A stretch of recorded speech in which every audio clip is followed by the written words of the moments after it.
Kauno enerģija, tas ir siltuma un enerģijas ražotājs. Pēc nosaukuma ir skaidrs, ka tas darbojas Kaunas reģionā, jeb apgabalā.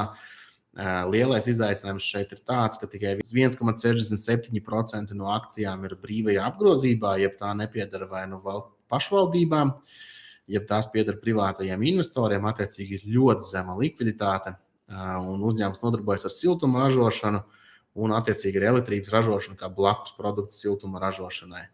Uzņēmums biržā ir kopš 98. gada. Tirgus kapitalizācija tam ir salīdzinoši pat liela, 81 miljonus eiro, bet no apgrozījums nedēļā 2000 eiro. Te būs ļoti grūti kaut ko izdarīt. Valuācijām tam ir 4,87, dividendžu ienesīgums 1,28%. Un to visu apkopojot, manā skatījumā, jāuzsver ļoti zemā likviditāte, to, ka būtībā šo akciju gandrīz nav iespējams nopirkt, droši vien arī nepārdot. Tam ir arī regulēta darbība, tādā ziņā tā mērķis ir nodrošināt pēc iespējas lētāku produktu, bet lai tas būtu pieejams un attiecīgi tam ir limitēts izaugsmes iespējas.